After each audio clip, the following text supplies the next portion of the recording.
Good morning, students. Welcome to the statistics class. In the last class or the few classes back, if you just go through about, we have studied vital statistics. We have completed the problems, we have understood every concept of it, and we have finished one chapter of 18 marks. And now let's proceed further in going for the next chapter. As I have mentioned it to you in the beginning of my classes, PUC second year statistics is such an easy one. Easy to teach also, easy to learn also.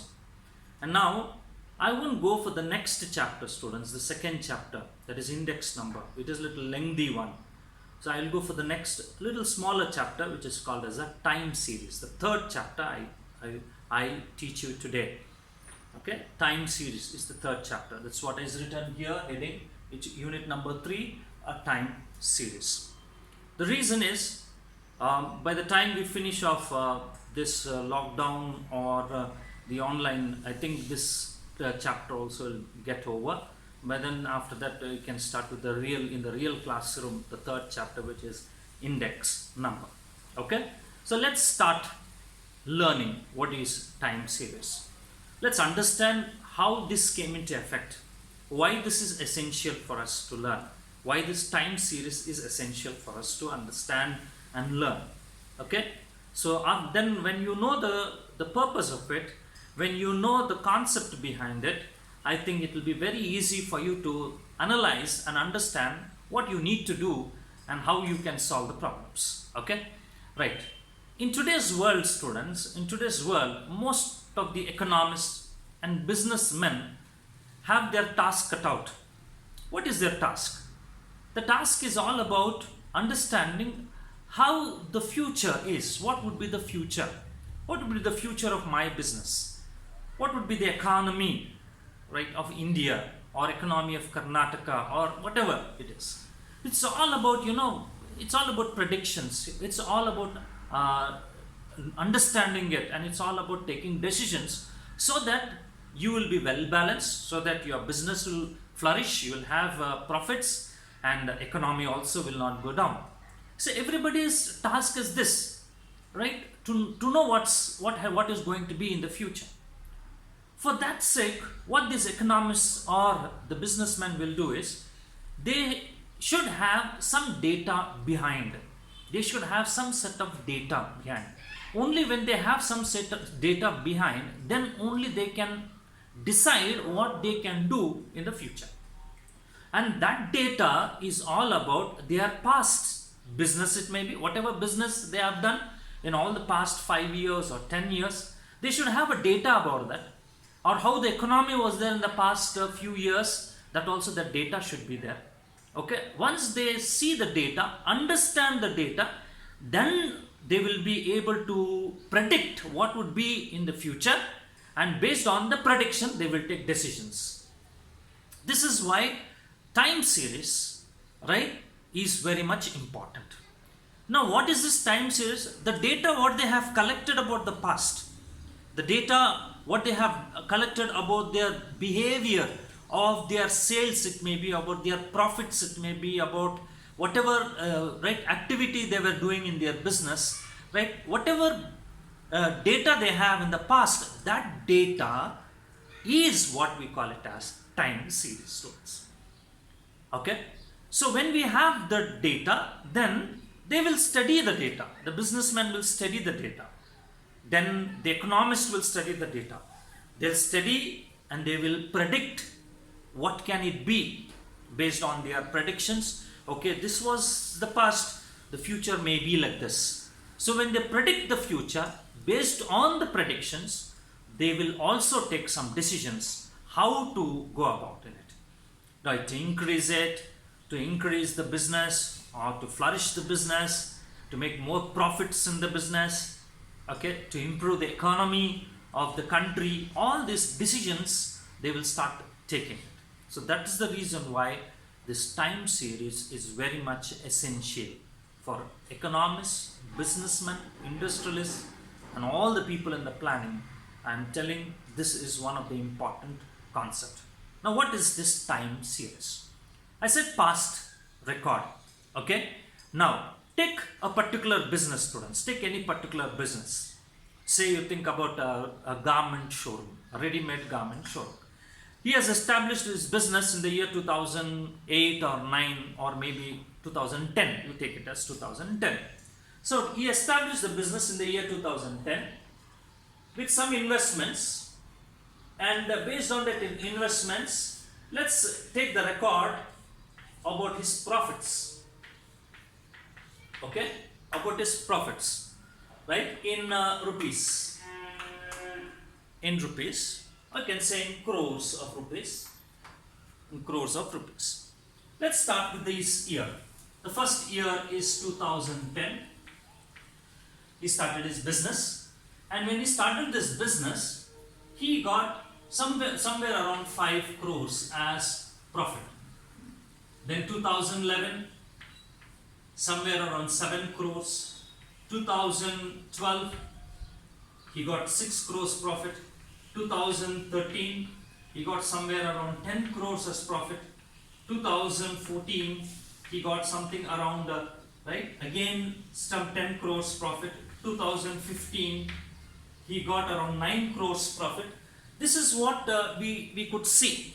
Like this, when we take the record of all the past, this is being recorded at successive points of time, students. At successive points of time. 2010, 2011, 2012, 2013, 2014, 2015. The profits have been recorded here.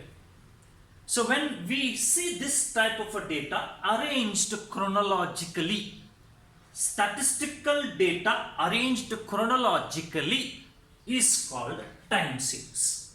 Very simple definition. Statistical data, it's a statistical data of a phenomenon. The phenomenon is the profits in crores. Okay, the statistical data arranged chronologically is called as time series. Other way to put is the chronological arrangement of statistical data is called as time series. Okay, you take anything, students. This is all about profits of a company. You think about, the strength of students coming to a college.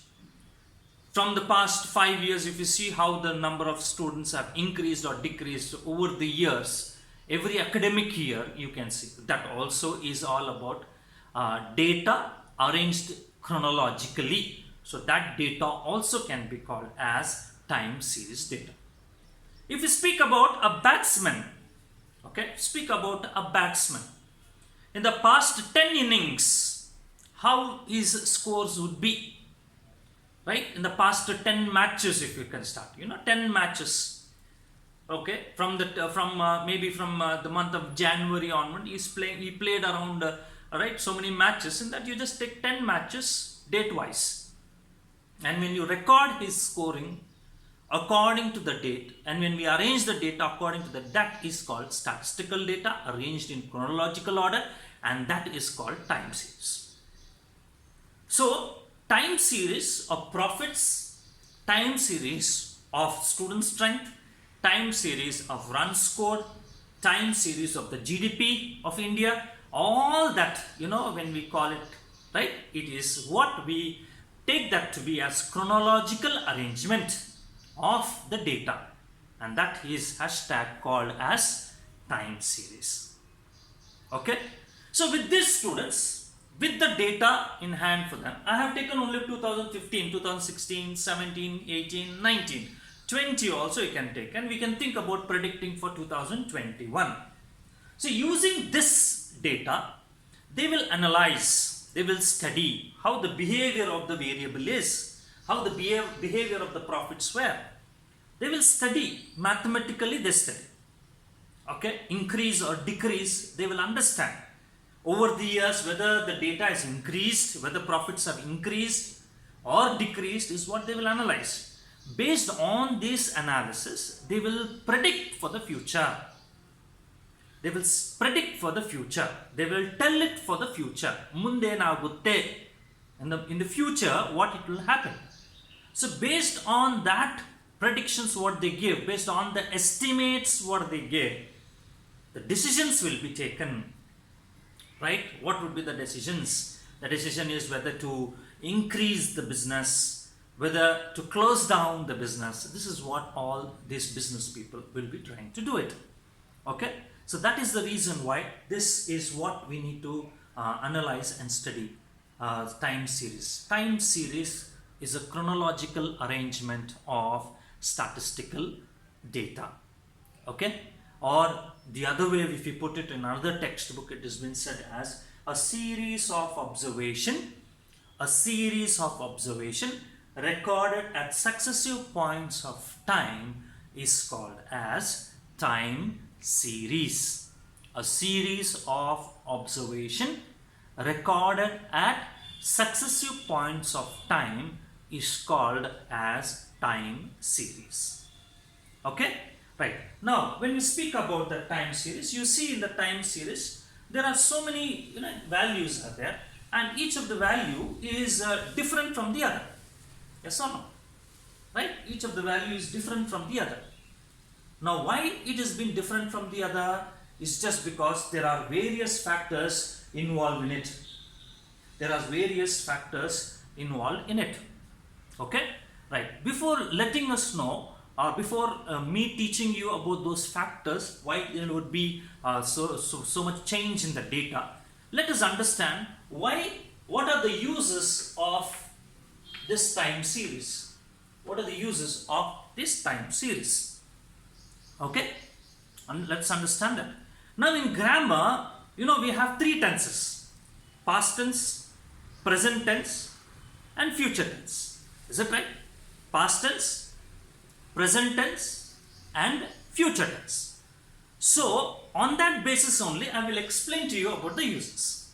Why should we study, or why we should study time series? Number one, to understand what is the past behavior of our variable.